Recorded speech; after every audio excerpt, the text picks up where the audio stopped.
사사기 3장부터 우리가 지난주에 3장 앞에 부분 조금 나눴었는데요. 3장부터 16장까지 나누게 됩니다.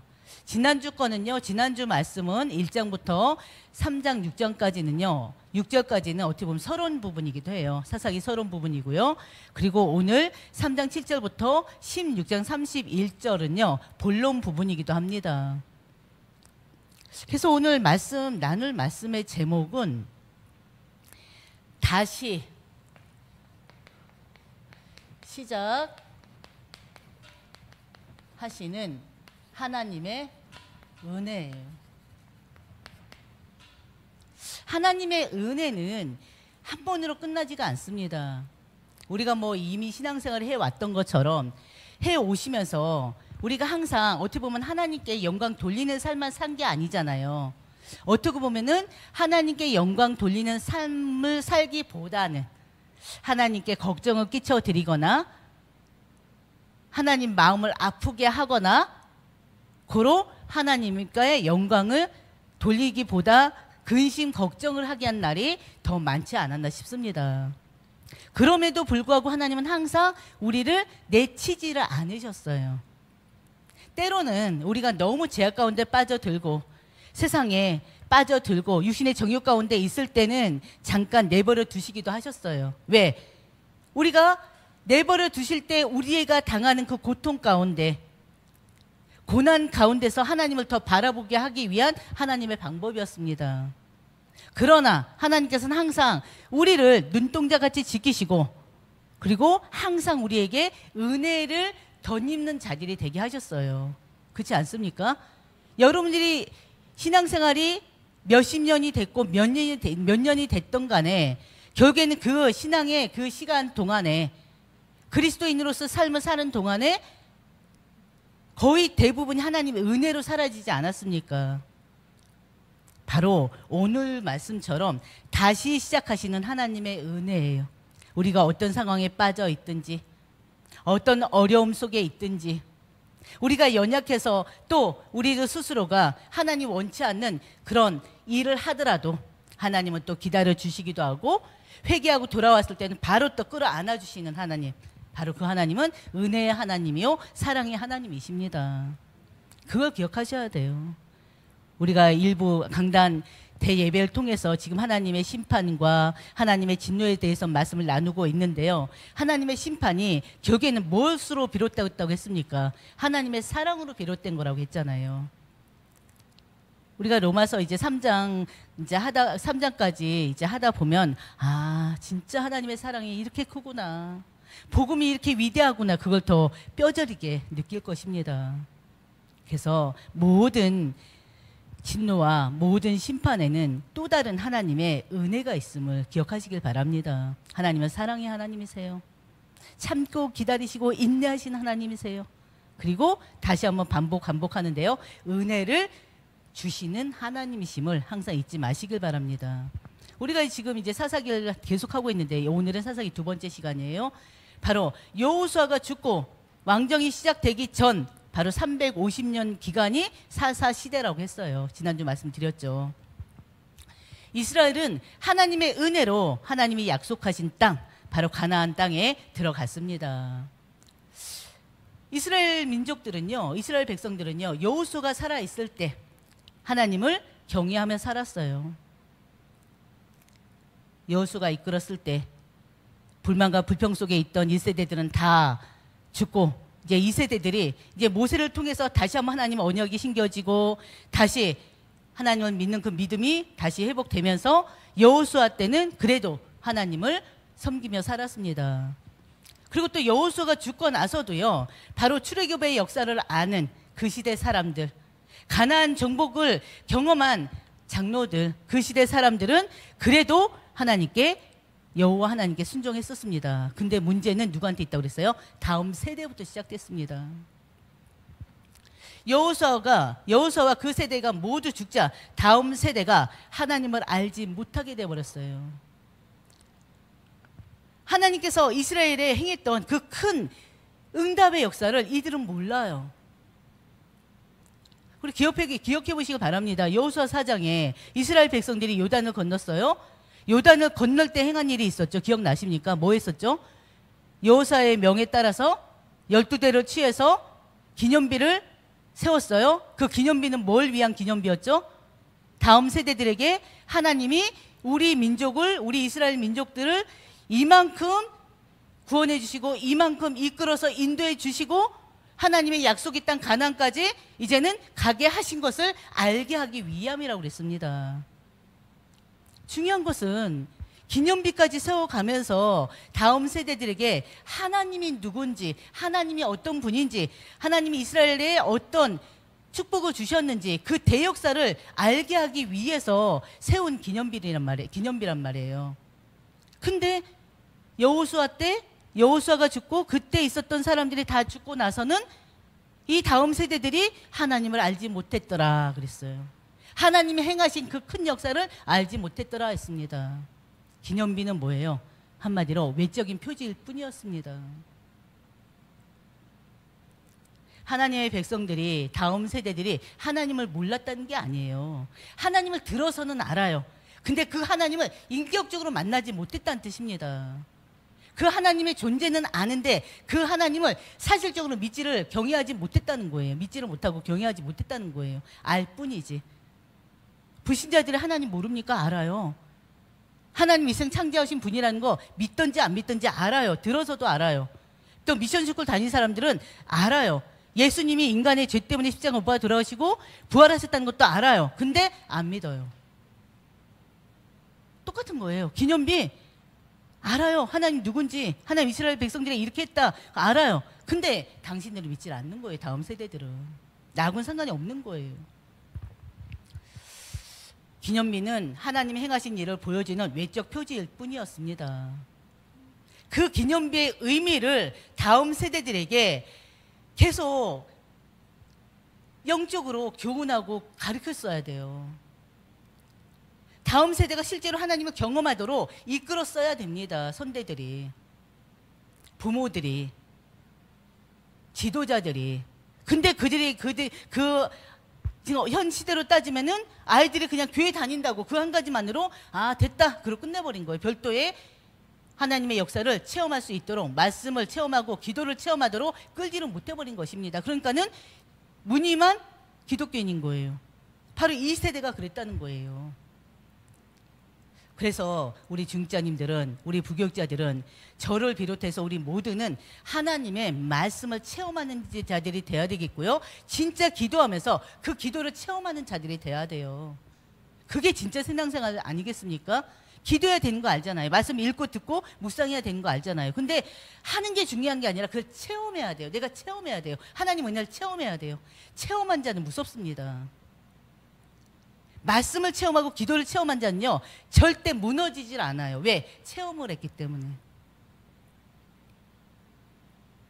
오늘 아침에 이제 제가 수영장을 다니는데 이제 끝나고 나서 한 분이 이제 불신자인데요. 어떻게 해서 여자로서 목회자가 됐냐고 그런 얘기를 물어보더라고요. 그래서 제가 오늘 이제 집에 늦게 오는 일이 있었는데 그분한테 어떻게 사는 게 부름 받았고 이 시간까지 어떻게 왔는지를 갖다가 막 다 얘기를 해줬어요. 그러네요. 그랬군요. 끝. 모르죠. 일단은 제가 이제 제 나름대로의 부르심 받은 것과 지금까지의 과정들을 들으면서 이제 순간순간 이게 놀래는 건 내지는 이런 일도 있구나 저런 일도 있구나 하고 이렇게 긍정하는 부분들 아니면은 좀 이렇게 하나님이 이런 분이구나 이렇게도 역사하시는구나 그걸 이제 흠집 놀래는 것도 보긴 봤어요. 근데 워낙 믿지 않는 사람이라 일단 그걸로 끝났지만 분명히 오늘의 아침 시간 그 시간 동안에 들었던 얘기는 이미 그 사람 속에 이미 들어가 있을 줄 믿습니다. 그러다가 진짜 문제가 만나고 뭐하고 여러 가지 사건 사고 속에서 오늘의 나눈 말씀이 딱 생각나지 않을까 싶어요. 왜? 얘기하면서 기도했거든요. 이게 그냥 막연한 그냥 제 나름의 말이 아니라 간증이 아니라 듣는 저 사람에게 정말 하나님이 전달되게 해달라고 하나님이 누군지를 알게 해달라고 지식적으로의 하나님이 아니라 인격적으로 그 하나님 만나게 해달라기도 했거든요. 바로 그거예요. 다음 세대들이 그래요. 하나님 누군지 알아요. 선민이잖아요. 하나님 백성들이잖아요. 근데 하나님은 인격적으로 만나지 않은 것입니다. 그러나 그 속에서도 하나님께서는요, 여호와를 알지 못하는 세대들에게 다시 하나님의 은혜를 주십니다. 다시 하나님의 은혜를 주셔요. 바로 사사시대는 어떤 시대라고 했습니까? 이 사사시대는요, 영적으로 굉장히 암흑기라고 그랬어요. 완전히 암흑기예요, 암흑기. 왜 암흑기입니까? 영적인 암흑기입니까? 완전히 도덕적으로 타락했던 시대입니다. 이 사사시대가요. 그러다 보니까 어떻게 돼요? 완전히 타락해가지고 영적으로 굉장히 혼란기예요. 영적인 혼란기예요. 완전히 이스라엘 백성들이 신앙은 사라지고 하나님 믿는 그 믿음은 사라지고 완전히 죄에 빠져서 살던 그때입니다. 결국에는 이 영적인 암흑기를 맞이할 수밖에 없었던 이유가 무엇입니까? 그렇죠. 왕이 없으므로 자기 소견대로, 그러니까는 자기 소견대로 행할 수밖에 없었죠. 근데 더 큰 문제는 무엇일까요? 뭐 때문에 도덕적 타락이 일어나고 죄에 완전히 물들어 버렸을까요? 하나님의 명령을 따르질 않았어요. 부분적인 순종하면 기억나십니까? 뭐죠? 가나안 족속들을 완전히 정복하지 못한 결과예요. 가나안 주민들을 완전히 내쫓지 못한 결과예요. 하나님 분명히 다 내쫓으라 했잖아요. 죽이기까지 하라고 했잖아요. 왜? 이 가나안의 그런 잘못된 문화가, 가나안의 그 잘못된 우상 숭배가 이 이스라엘 민족, 하나님의 선민인, 하나님 택한 민족, 이 약속의 자녀들, 그들에게 임하기 때문에 완전히 가나안 땅을 정복하도록 했던 거예요. 가나안 주민들을 완전히 말살시키라 했던 거예요. 근데 그걸 못했어요. 지난주 말씀드렸던 것처럼 부분적인 순종이 결국에는 불신앙을 낳게 된 것입니다. 그래서 다음 세대들에게 하나님을 알지 못하는 결과를 준 거예요. 그러다 보니까 그 시대가, 이 사사시대가 완전히 영적인 암흑기가 될 수밖에 없었습니다. 그러나 하나님께서는요, 다시 그 이스라엘 백성들을 구원하셨어요. 왜? 하나님께서는요, 이 완전히 도덕적인 타락에 빠져서 죄에 빠져 사는 그들에게 바로 이방 민족을 붙여버렸잖아요. 하나님께서는요, 8년 동안이나 이방 민족으로부터 고난을 당하게 만들어버렸습니다. 타락 문화와 우상 숭배의 결과예요. 그래서 영적인 혼란기에 빠져들 수밖에 없었고요. 하나님은 그 이스라엘을 징계하기 위해서 이방 족속에게 넘기셨습니다. 그 이방 족속이 메소포타미아예요.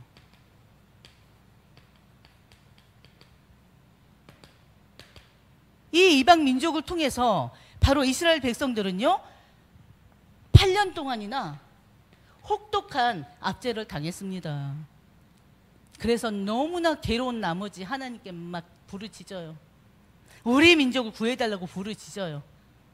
그 부르짖음에 하나님이 응답하십니다. 그 이스라엘 백성들의 그 고통의 부르짖음의 응답이 바로 뭡니까? 바로 사사들을 세우는 거예요. 12사사를 세웁니다. 그리고 12사사를 세워서 그들을 구원하는 거예요. 이게 하나님의 방법입니다. 이 12사사를 세워서 하나님께서 그들을 구원의 길로 인도하시는 것입니다. 이게 바로 하나님의 새 은혜예요. 그러면은 하나님께서 세우신 12사사 있습니다. 그 중에 6사사를 주요 인물들로 봅니다. 그러면 그 6사사가 누구냐? 바로 6사사 중에서요, 이 두 번째에서는 5명의 사사들을 잠깐 보려고 합니다. 바로 지난주 제가 사사 3명을 소개하면서 그들을 갖다 설명을 안 하고 그냥 지나가 버렸어요. 왜? 오늘 하느라고. 바로 첫 번째 사사는 누구냐면요, 온니엘이에요. 온니엘이 바로 첫 사사입니다. 바로 이 온니엘은요, 하나님의 영에 의지한 자라는 특징을 가지고 있습니다. 하나님의 영에 의지한 자로 바로 평가되고 있어요. 모범 사사로 평가되고 있어요. 바로 사사기 3장 7절부터 11절까지의 말씀입니다. 온니엘은 바로 여호수아와 함께 가나안을 정복했던 갈렙, 바로 갈렙의 조카예요. 조카이면서 누군지 아십니까 혹시? 갈렙의 사위예요, 사위.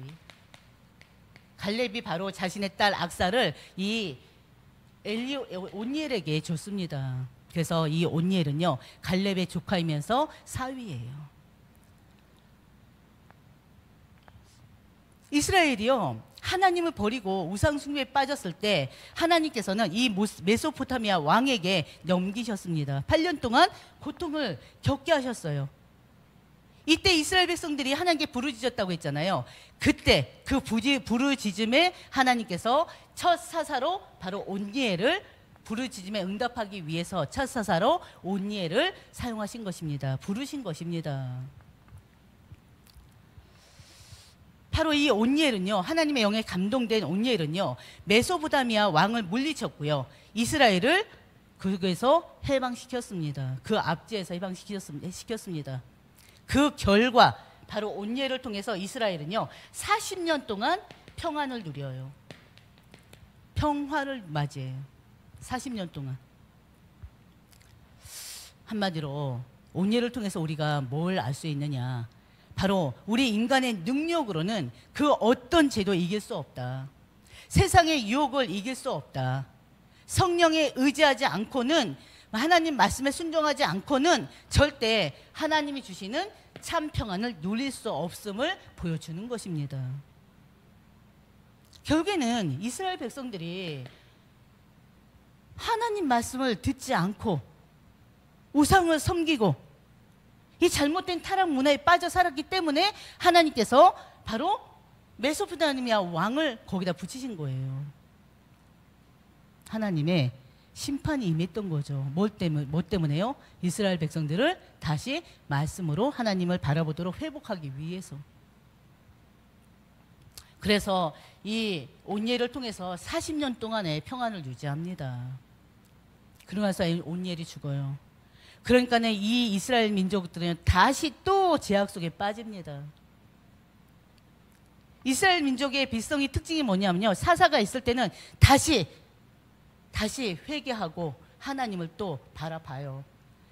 그러다가 또 다시 사사가 없거나 죽어버리면 또 다시 또 제약 속에 빠져요. 그럼 하나님은 또 징계해요. 징계를 받으면 그 고통 속에 또 하나님께 부르짖어요. 그 부르짖을 때 하나님 다시 또 사사를 세워요. 그럼 또 다시 하나님께 순종하며 말씀 따라 살다가 그 사사가 또 죽거나 그러면 또 다시. 이게 바로 이스라엘 민족들의 모습입니다. 그 모습은 오늘날 우리의 모습과도 별반 다를 것은 없다고 생각합니다. 그러나 기억해야 되는 것은 하나님은 다시 시작하시는 하나님의 은혜가 있다는 것을 항상 기억하셔야 돼요. 두 번째 대표 사사는 에훗입니다.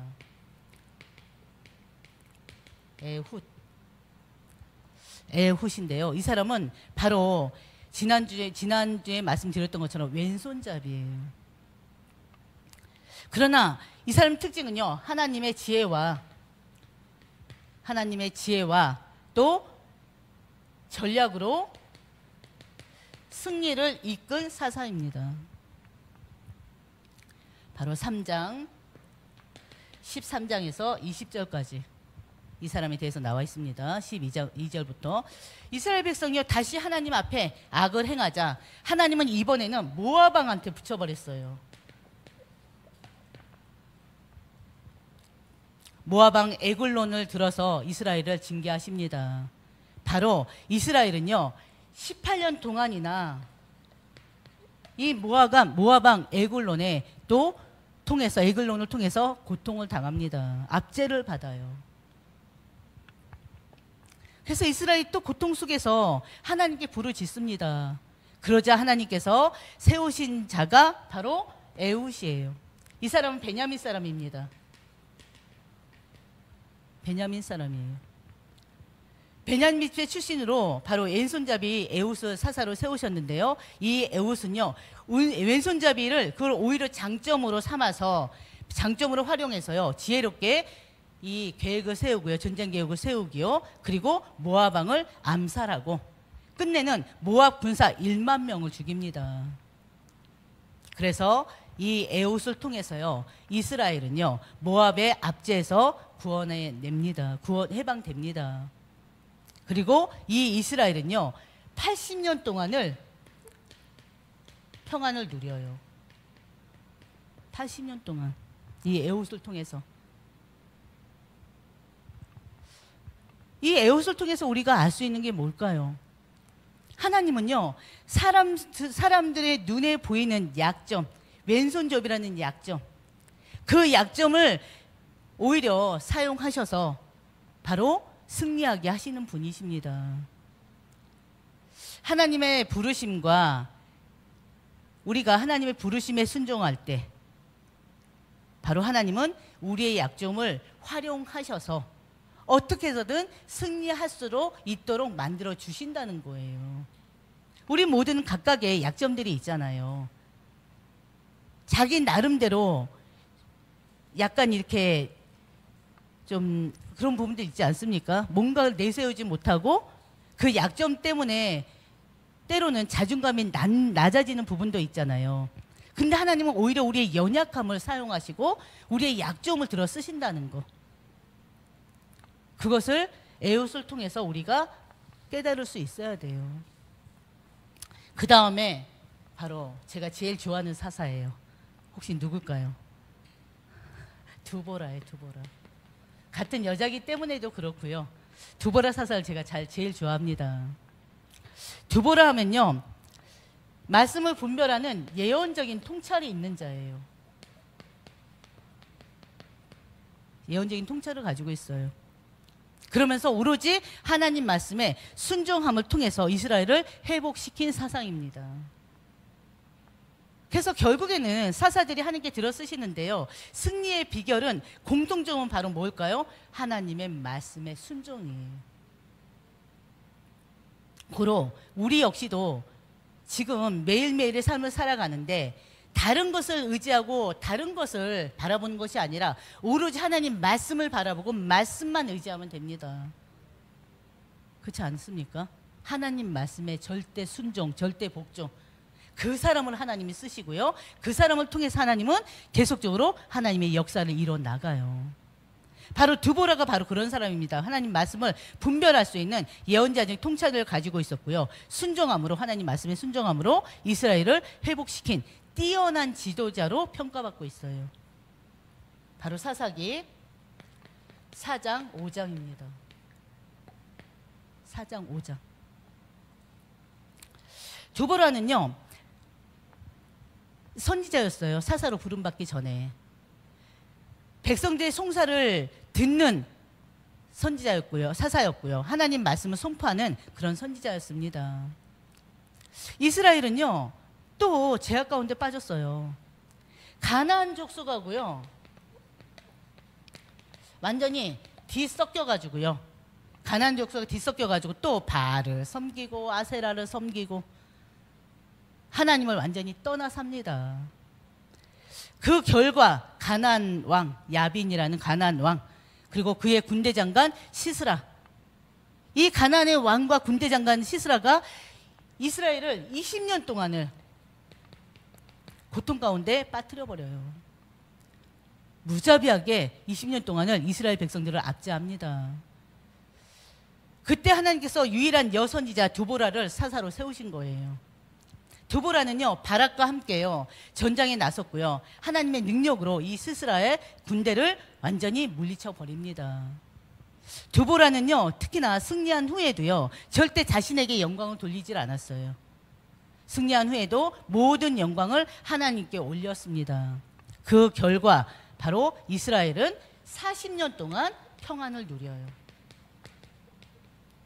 잘 생각해 보세요. 40년간 평안, 80년간 평안, 40년간 평안, 누구를 통해서? 하나님이 세우신 온니엘을 통해서, 하나님 세우신 에웃을 통해서, 하나님이 세우신 두보라를 통해서. 제가 왜 이 말할까요? 하나님이 세우신 나를 통해서 우리 가정의 평안, 하나님이 세우신 우리 전체를 통해서 이 지역에 하나님의 평화가 임하도록, 누구를 통해서 그 사람이, 하나님이 세우신 그 사람이 어떻게 하냐에 따라서 평안이 올 수가 있고 그 반대가 올 수가 있어요. 여러분들 하나님이 불러 세우신 자들입니다. 그렇기 때문에 여러분들의 역할이 이렇게 중요한 거예요. 하나님은요, 두보라, 바로 두보라는 승리를 자신에게 돌리지 않았고 하나님께 돌렸고요. 그 결과 40년 동안 평안을 누렸습니다. 무슨 말입니까? 하나님의 말씀을 붙드는 지도자가 있을 때 바로 그 이스라엘 공동체가 회복된 것처럼 우리 역시도 마찬가지라는 거예요. 가정 공동체가 회복되고 교회 공동체가 회복되게 돼 있습니다. 우리의 힘이 아니라 하나님 말씀에 순종할 때 하나님은 기적을 이루시는 거예요. 아멘. 그 다음에 네 번째, 기드온입니다. 기드온 용사 알죠? 이 기드온은요, 아주 겁 많던 청년이었어요. 근데 이 겁 많던 청년이 믿음의 용사로 하나님께 쓰임 받습니다. 이 기드온은 제가 이제 신학할 때, 제가 어떻게 해서 신학교에 들어갔냐면 이 기드온의 기도를 제 기도 제목으로 삼고 들어간 거예요. 여러 사람의 입술을 통해 가지고 신학교 가야 된다, 그런 얘기를 계속 들었어요. 근데 이게 저는 이해가 안 되는 거예요. 저 같은 경우는 뭐 목회자의 길 생각한 것도 아니었고, 제가 체험한 게 있고 기적적인 체험을 여러 번 했기 때문에 이제 목회자님을 따라서 계속 현장에 같이 다니게 됐고, 거기서 이제 하나님 말씀을 100% 믿고 순종했었던 거고요. 근데 그러면서 많은 역사가 일어났거든요. 그러니까 그러면서 주변에서 계속 이제 다른 성도들로 의해서 계속 신학교 추천을 받았어요. 근데 그게 저는 이게 마음이 안 가더라고. 그래서 하나님께 기도했어요. 하나님께서 이러이러할 것을 이렇게 해주시면 제가 가겠습니다 했어요. 근데 기도하자마자 그런 일이 일어났어요. 그래서 또 기드온 용사의 이 기도를 가지고 다시 뒤집어 버렸어요. 그럼 하나님, 이번에는 이렇게 되게 하는 걸 보여주세요. 그럼 제가 갈게요. 근데 또 그렇게 됐어요. 그래서 할 수 없이 하나님 은혜 가운데 신학교로 갔습니다. 바로 기드온의 기도를 붙잡고 갔어요. 기드온이 사사로 부름 받았을 때 바로 하나님과 표징을 구했던 자입니다. 이때가 어느 때냐면요, 또 이스라엘 백성들이 하나님 떠나서 우상숭배에 빠졌을 때예요. 이스라엘 백성들이 우상숭배에 빠지니까 하나님께서 7년 동안에 미디안인들로 인해서 공격을 받게 합니다. 미디안의 압제를 받게 해요. 7년 동안이나 또 고통 가운데 살아요. 그래서 이스라엘 백성들은요, 그 미디안의 그 압제 속에서요, 산과 동물에 숨어 살 수밖에 없었습니다. 삶은 완전히 파괴됐어요. 그제서야 하나님께 부르짖습니다. 그때 이 절망의 시대에 하나님께서는 겁 많은 청년 기드온을 불러요. 기드온은 처음에 확신이 없어서 하나님께 양털을 가지고 시험을 했습니다. 하게 만들었어요. 바로 땅에 이슬이 맺히는데요, 땅에는 이슬이 맺히고 양털만 마르게 하라는 거예요. 땅 위에 양털이 있는데 땅은 축축하게 젖어 있는데 이 양털만 젖지 않게 해달라는 거예요. 이게 말이 됩니까? 양털이 어떻습니까? 하나님이 그대로 했어요. 그러니까 기드온이 입에는 그 반대로 하라는 거예요. 그러면은 땅은 완전히 말라있고 양털만 젖게 해달라. 또 거기에 응답하셨어요. 그래서 기드온이 순종하고 나갑니다. 근데 이 미디안 군대를, 이 미디안 완전히 대군을 무찌르는데 하나님께서는 300명의 소수만을 가지고 대군을 무찌르게 하잖아요. 그래서 기드온과 몇 명 용사? 300용사 그러죠. 그래서 이 기드온의 이런 헌신으로 인해서 이스라엘 백성들 또 40년 동안 평화를 누리게 됩니다. 하나님 방법이에요. 그 다음에 누굽니까? 바로 입다예요.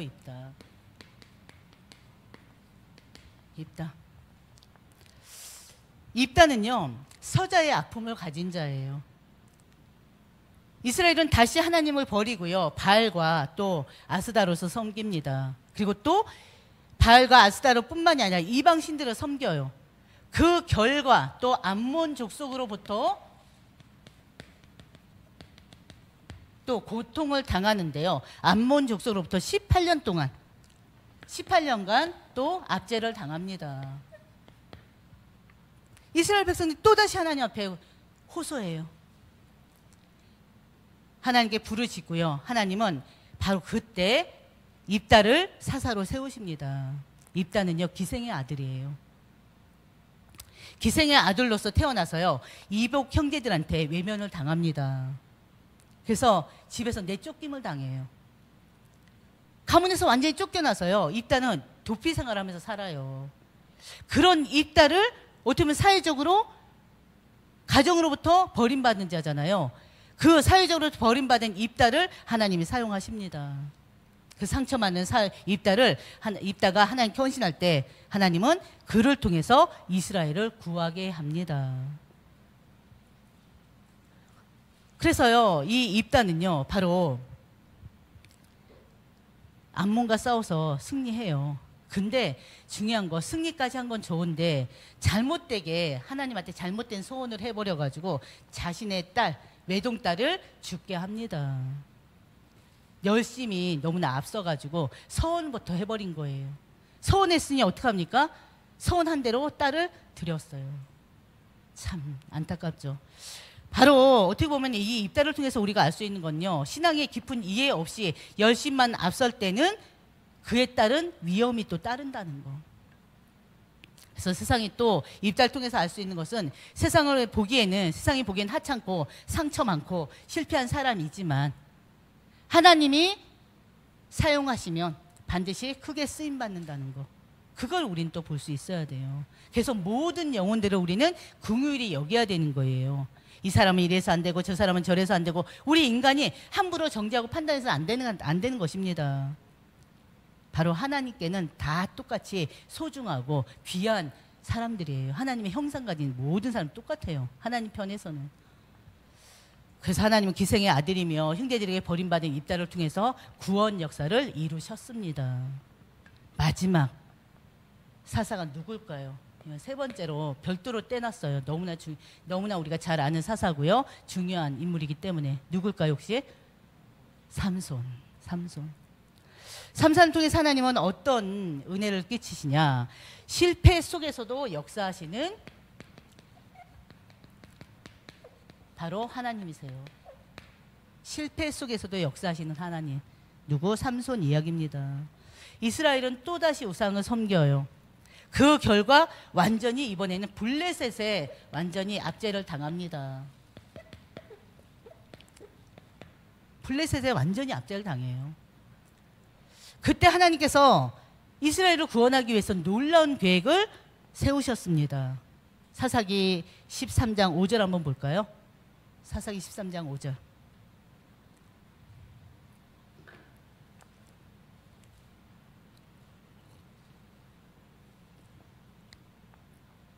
찾으셨으면 다 같이 합독하겠습니다.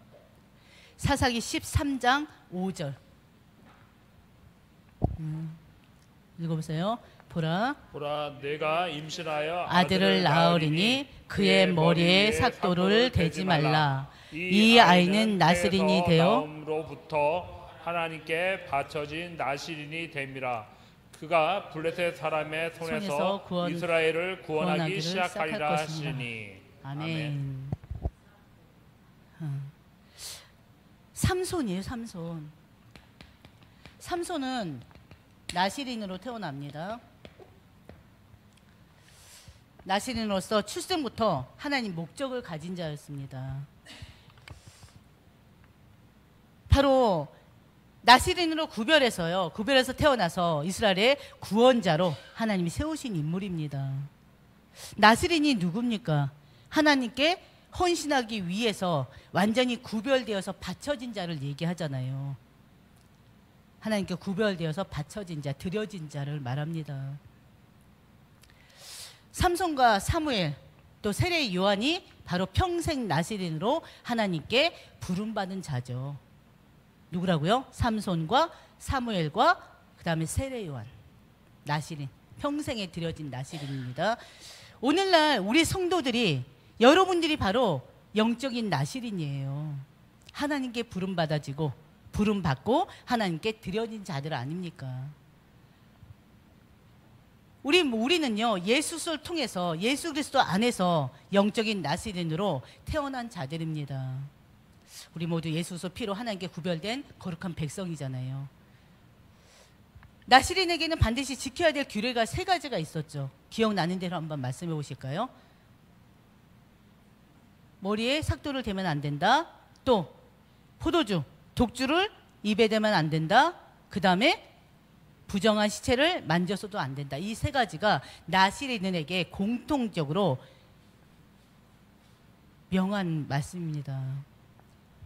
삼손은요, 하나님께 받은 바로 초자연적인 힘이 있어요. 삼손에게는 다른 사람이 없는 특별한 힘이 있습니다. 그 삼손이 가진 힘은요, 인간의 능력이 아니라 하나님의 은혜의 증거입니다. 이 힘은 하나님께서 주신 능력으로 하나님의 영, 성령이 임할 때 나타나는 능력이에요. 삼손은 나실인의 규례를 여러 차례 어긴 자입니다. 사사기 14장에 보면요, 술을 늘 가까이 했고요, 또 여러분들이 기억나는 것처럼 포도원에 들어가서 꿀을 먹으면서 사자의 시체를 만지기도 했던 자입니다. 또 자신의 정욕에 이끌려서 이방 여인을 탐하기도 했었고요. 그걸로 끝난 것이 아니라 자신의 정욕을 이기지 못하고 드릴라에게 머리를 잘린 자잖아요. 머리카락을 절대 삭도를 대면 안 되는데 드릴라에게 머리가 잘린 자예요. 바로 이 머리카락은요, 머리카락에 힘이 있는 게 아닙니다. 그거 잘못된 거예요. 머리카락에 힘이 있는 게 아니라 머리카락은 하나님과의 바로 언약의 표징일 뿐입니다.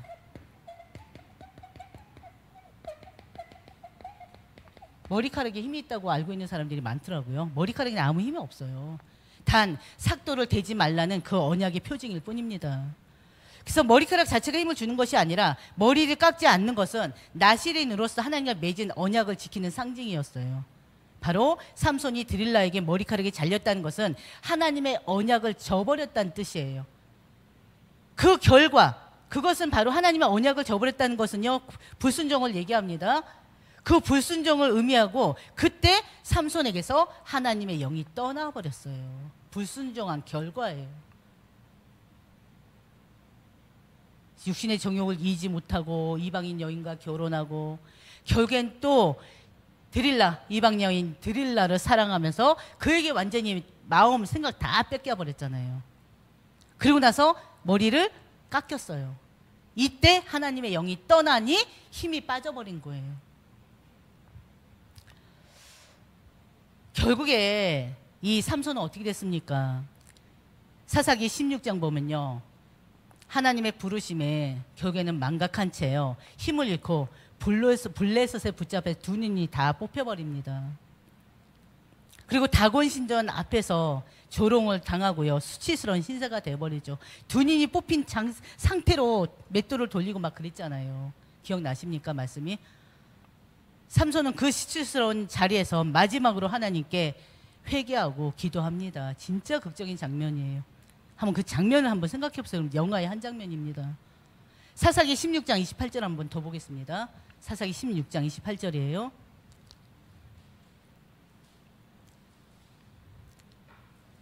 찾으셨으면 바로 읽으시면 됩니다. 아무나. 삼손이 여호와께 부르짖어 이르되 주 여호와여 구하옵나니 나를 생각하옵소서.